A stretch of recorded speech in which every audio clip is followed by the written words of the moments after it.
Hey everybody, how are you? Happy Wednesday. I hope everybody's having a great day. I'm gonna give people a chance to hop on. So I think I'm a couple of minutes early today. So how's everybody doing? I can't see, there we go. Now I can see everybody. Welcome. Make sure you tell me who you're from. So, hey Cheryl, how are you? Let's see, hey Jody, hello. Michael, Nancy from Tennessee, hello, hello. Welcome, welcome everyone. Hope everybody's having a great day. Matt, welcome. Kim, Susan from North Carolina, thank you. Naomi, Nanaimo, hey Mary, how are you? Joy from Vermont, Cheryl, Yvette. Lori from Virginia, Linda from Texas. Welcome, guys. Hope everybody's having a great day today. Hopefully weather is warming up. Supposedly we were supposed to have an early spring today, so I'm excited about that. Kathy from BC, hello, hello. So hopefully everybody's doing really well. Sonia, welcome from Arkansas. You know, I really appreciate those of you that are with me every week and being able to share this information with you. Hello, Diane from South Carolina. How are you? This is always a great thing. Like I said, I love sharing information. Some people get tired of doing it, but I love what I do. 80 there. Oh, where are you at? I gotta see. Lori, where are you at? You're probably in California, right? Oh, hello from Scotland. Hello. Ontario, Canada. Hello, Jamie. So that's pretty nice that in Canada it's 80. So it's still kind of cold here in Utah, but hopefully, like I said, at least it's sunny. I'm always happy when the sun's out. I think I'm solar powered. My husband and I joke about that all the time. Well, you know what? Today we're going to talk about a couple of things. I thought what I would do today is just kind of answer some general questions about just a lot of different things. I thought it would be more fun to do that, and instead of just honing in on one thing. I'm going to do a second Periscope after this, immediately after talking about, you know, what keto adaptive means. So make sure you just hop right back on when I'm trying to, again, keep these on the shorter side. So we're going to kind of hop on into this. So one of the questions that I was asked is, when you finish your reset and you're wondering, okay, you know, should I add carbs back in? Am I keto adapted? No, and I'm going to go more into that on the next Periscope. But you can add carbs back in if you want to. But the whole idea is to do one of two things. One, you want the reset because you wanted to get rid of a bunch of things. You kind of wanted to shake up your metabolism. And then you want to move into a healthier lifestyle. That's why I wrote the 20-day program. It's a very balanced program. And it's to kind of clean your body up and start moving in a better direction. So those people that just, you know, miss their carbs and they really want to do it, you want to go to move to a more balanced program. And so if you'll go to the library in the back office, you'll see the 20-day program, and I talk about that. So yeah, it's under library, and in there you'll see the 20-day, you know, what do I do for the next 20 days, I think is what it's called. And so you want to be able to look at that, and it's very basic, healthy, clean eating. And that's why we chose to do a 10-day reset. I found as a clinician that if people could do something for 10 days, then they were really able to make some lifestyle changes, because it is an adaptation. The second thing you can do is continue just living a keto lifestyle, meaning that you're eating the 70-25-5 for your ratios. So you want to make sure when and where, if you can, there are a lot of benefits to eating keto.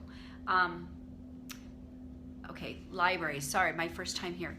Okay, in Forever Green's back office, they have what's called a library. If you're not part of a Forever Green distributorship, reach out to the company and they'll give you someone, or if someone told you about this Periscope, go back to them and ask them, and they'll be able to help you and direct you and get you the necessary forms that you need. So please do that. So anyway, but if you want to continue eating a keto, and you do get, I mean, for myself, I love eating keto, but I do bounce back and forth a little bit. I don't do it a lot. I really quite enjoy the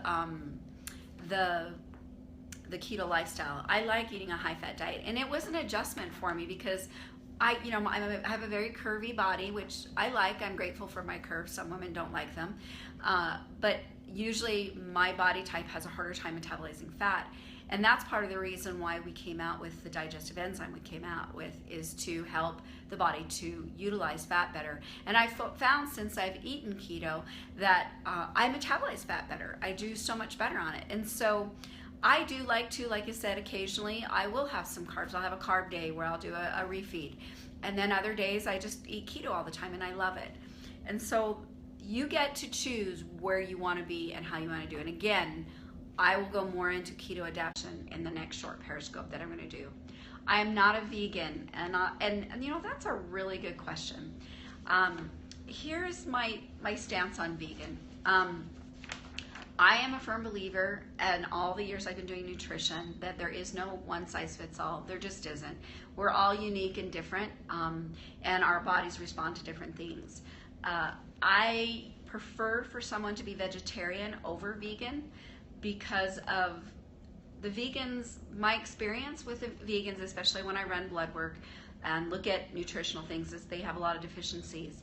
In order for you to get the necessary essential amino acids, and this is, we're talking essential for life, to live, that's why they call them essential, you have to do food combining at every single meal. And most people, even vegetarians, don't do that. And so many of these people are missing essential amino acids, which are building blocks for everything in the body. They have tons of nutritional deficiencies, and they do really well. A lot of times I find people do really well at first, because what I find is people are too extreme in one direction or another. They either eat way too much meat, or they don't, you know, they move completely to veganism, and they're the other extreme. And I found that life is about balance. You know, our bodies can only metabolize. And now she says she takes a lot of supplements, and I highly encourage that if you choose to live that lifestyle. I personally think that if we ate the amount of meat we're supposed to eat, we wouldn't need feedlots and all the things that we have today that are poorly done, and our meat is affected and things like that. I personally am fortunate enough where I have someone raise my stuff, and so I know what they're being fed, and I don't eat 12 ounces of meat in a serving, and you know, I keep my portions small. I give my body what it needs, not excessive amounts, and I just think sometimes people are too extreme, and that's just my own personal stance. But I respect everybody's lifestyle, because they're that way for a reason. What about all the acid in meat? Well, there's a lot of things that create acid. Grains are very inflammatory to the body, and there's a lot of things like that. But life is about balance again. If you're eating other things that are high alkaline food, and actually in my book I have a whole section where I list the foods that have the most alkaline, moderate, least, and like that. And you're balancing your body out with giving your body the right kind of things that create balance. There is not an issue there. I don't have an issue with pH. I keep my pH very healthy, and I've done a lot. And again, there's two extremes. I see people that do green drinks all the time that have alkalosis, and they've literally shut down all the acid in their stomach, because your stomach is meant to be acidic. It's not meant to be alkaline. And so again, being balanced is huge. And so that's why I'm kind of more of middle of the road.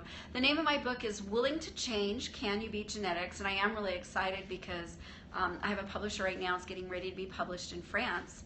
So it's being translated, and I'm really excited about a fall release. So I'm really excited about that. But again, I believe in balance. I just, extremes, and I've been a victim or a person that has chosen some extremes, and over all my years it's not served me well. I've had to learn some of the hard ways. What do you think is the best pH? Really, you want to be between 6.8 and 7.5. You don't want to be high. Again, you start to move into what's called alkalosis, and I've seen more and more people struggling with this, and you literally have to go in and re-acidify their stomach. That's why I love fresh lemon juice in the morning, because it's one of the great things, because it goes in acidic, so you're keeping the stomach as acid, but it creates what's called an alkaline ash. And so when it gets into the body and goes into the system, it converts into something very alkalizing, and it helps to alkalize your body without disrupting your stomach acid. So we see, like I said, I do a lot of reacidifying with people today because we've gone to the other extreme. So lemon is one of the very first things in the morning. If you get up and you use a half of a fresh lemon, which equals about a tablespoon, and some good purified water, and drink that, and then wait 15 minutes or so before you eat, is one of the very best things that you can do for your body. There's a lot of nutritional value to it, besides helping to create this alkaline ash, but there is, there is a lot of benefits. So, okay, so on to a couple more of my questions before I jump onto the next Periscope is, a lot of people ask about how clean the ingredients are for Forever Green. Well, anyone that knows Ron Williams knows that that is a huge passion for him. He is very committed to having clean things. Anyone that knows me knows I'm really committed. We do our best to get the very best ingredients. One of the things someone asks is, okay, what about your protein powders? We use what's called a New Zealand grade whey, which means that's one of the cleanest, purest ways that you can find out there. It doesn't have the hormones, the secondhand antibiotics, and all the things that you find in just regular whey. And the process that it goes through is a cold process, and it's a ceramic process, so it's the best way for the isolate part the little bit that we do use in there. And so it's a good, clean product. I do my very, very best to get the very best ingredients and stay up to speed on the latest, greatest of what's out there as things continue to evolve and change. When I look at nutrition, when I started 16 years ago, it's changed a lot. And so it's very important to make sure we're choosing the best things. One other thing that a lady asked me today is she had a problem with anemia. And there's a lot of reasons why people have anemia. Some people, it's just a chronic issue. Another reason I always tell everyone, if you're struggling with anemia, look and see where your candida is, because candida, when you have high levels of candida in the body, it robs iron from your blood cells. So that's one thing to look at. People that have really, really heavy periods, they can have an anemic issue. And so the question was, can you do Ketopia if you struggle with anemia? And that is not going to make the anemia worse, but you really need to address the issue, meaning you need to figure out, what's creating the anemic problem and get that under control. If you need to bring your iron up, one of the very best things that I've seen out there is a product called Floridix. It's a more natural iron. It's not as hard on your stomach. A lot of times when people take an iron supplement, it makes them very nauseated. And it's very hard for your body to metabolize. Some of the best things to bring iron levels up are like raisins, blackstrap molasses, and there's some vegetables that are very high with iron. Floridix, F-L-O-R-A-D, I think I-X is how they spell it. If you go into any health food store and say, I'm looking for Floridix, they'll know what it is. And so that's a great way to bring it up on a natural level and not make you sick and kind of bring your levels up. But it's important to have healthy iron levels. And so you want to make sure that you're getting the necessary nutrients that are needed. There's a lot of cofactors that are needed when you have low iron. You, again, want to bring that up. When's the best time to check your pH? Now, usually you want to do second urine in the morning. And again, this is another thing I talk about in my book, but you always want to do your second urine, not your first. And you never want to check it at 2 p.m. in the afternoon or 2 a.m. in the morning, because at 2 a.m. in the morning, it's the most acidic. 2 p.m. in the afternoon, it's the most alkaline, if I remember correctly. And so those are times you don't want to check it, because our body, again, it cycles. I'll have to do a Periscope one of these time on what's called body clock. You guys will really love that. So it'll be something fun. So I'm going to go ahead and end this one right now. Again, I'm trying to keep these short, but I want you to come right back. So I'm going to immediately go into the next one. So just stay tuned while I go ahead and end this. And I'm going to go into the next one, and we're going to talk about what it means to be keto adaptive. Okay? I'll see you in just a minute.